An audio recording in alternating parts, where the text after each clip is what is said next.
here are a few things we wish we had known before we came to Legoland.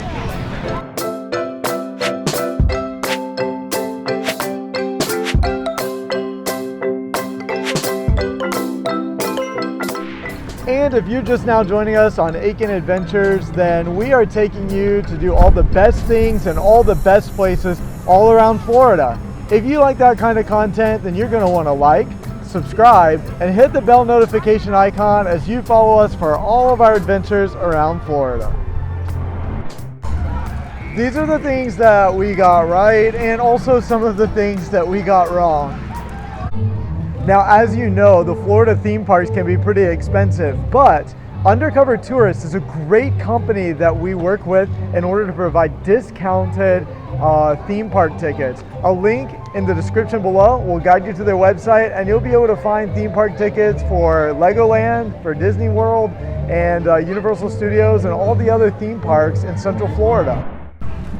First of all, I think that would have been good if I had done a little more research ahead of my visit to the park. It would be a good idea to be relatively familiar with the different neighborhoods that exist throughout the park. There's Fun Town at the entrance of the park. Duplo Valley, where we spent the majority of our time. Lego Movie World. The Lego Kingdoms,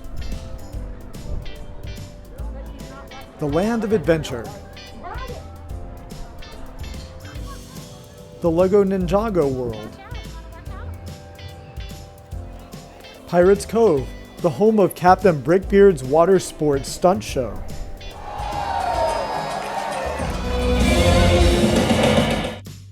the historic Cypress Gardens,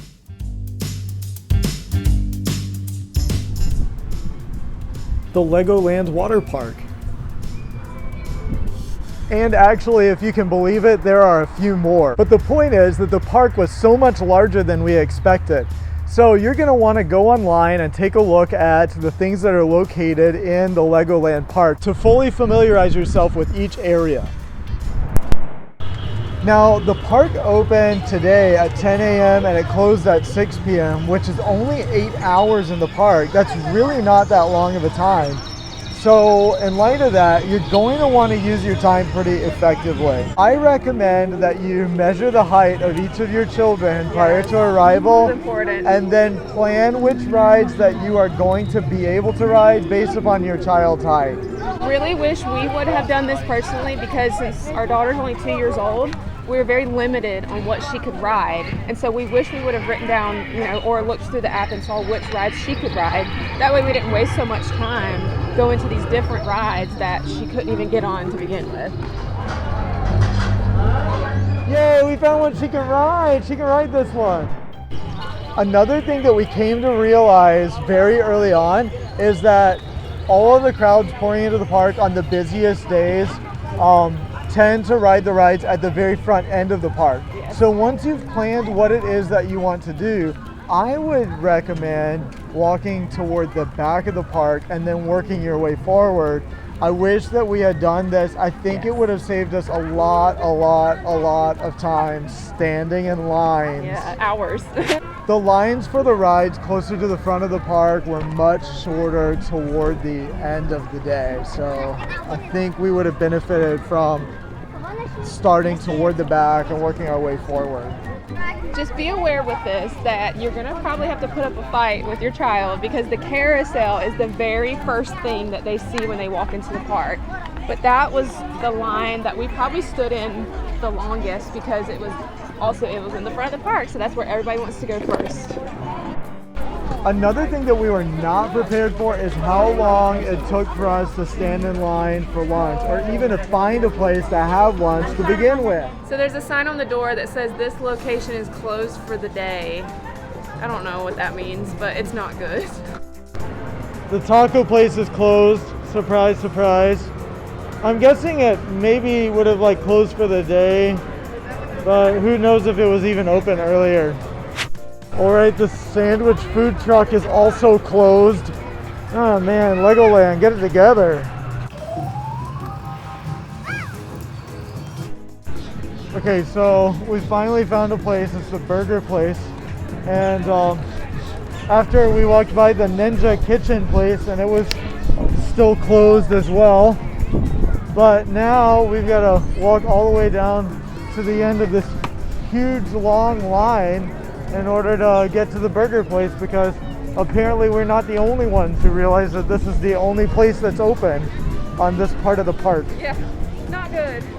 So the line was really, really long, and one of the workers came by and let us know that because the lines are so long right now for lunch and dinner places, that they're letting guests who do not have water park tickets go into the water park to eat at the Brick and Beach Grill or whatever it's What called. a good Samaritan. Yay, Well, many points to that guy. I I'm hope not he gonna gets get a raise. He said the water park is slow right now because it's a little cool outside, but I don't know. I'm not gonna count my blessings until we get there and find out whether or not That the is line true. is long. That was so long.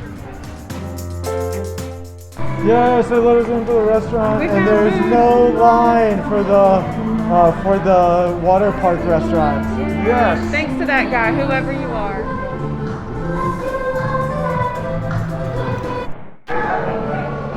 Well, I don't know how long we've been standing here, but like forever. 15, 20 minutes. It's terrible. Alright, our food has finally arrived. It only took us like an hour to find a place that was actually, and then to go through the line. They didn't even have any customers, and it took them forever. But anyway, I don't know if this is common, but most of the lunch places when we were here were closed. So you're gonna want to make lunch preparations in advance. In fact, when we left the park to go get snacks in the afternoon, it took us way less time than it took to get lunch in the park. Yeah, we're not really sure why all the restaurants were closed. There seemed to be only 2 restaurants open, and the lines were outrageous. So we're not sure if it's because of COVID. I don't know, but I wish they would have let us know that before we came in. Otherwise, we would have packed food to eat, but we didn't because we thought there would be restaurants, but they were all closed. Now, one thing we got right was Captain Brickbeard's water sports.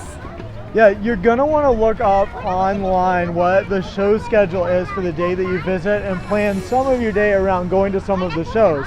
Now, our daughter is too small for the 4D theaters, but you may want to look into those. But Captain Brickbeard's water sports show was a lot of fun to watch.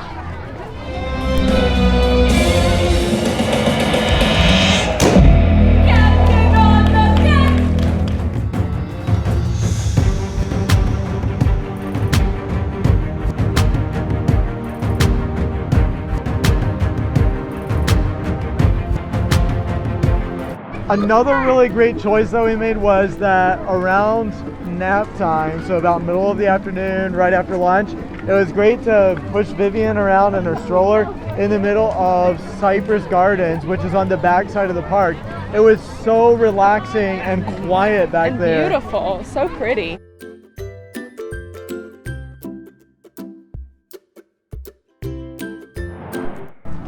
At the front entrance of Legoland is where the Legoland Hotel is located, and it is so cool. It's so colorful, and there's these little drawings on the outside of it that just draw so much attention. It's the first thing you see when you come in. Yeah, and we've definitely got to make a trip to stay there someday. Goals. Yes, it looks like it might be more fun for us than Vivian. I don't think she cares.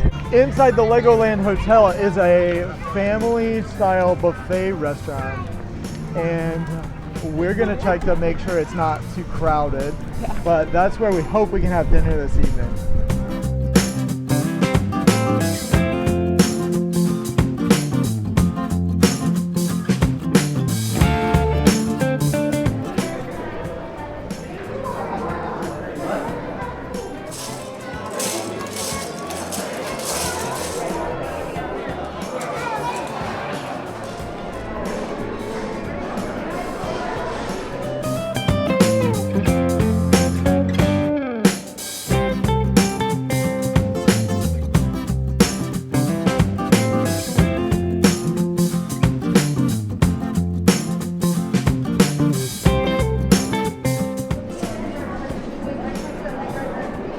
And final lesson is that this restaurant is now to go only, so you Lesson can learned. take it out to your room or to the pool or whatever. So we're gonna go to another restaurant that's right across the street.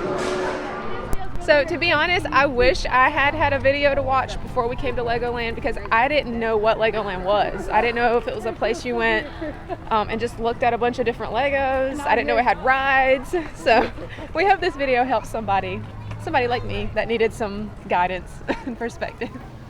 Hi, this is Anthony and Elena. If you've enjoyed this video, then we invite you to like, subscribe, and hit the bell notification icon as you follow us for all of our adventures around Florida.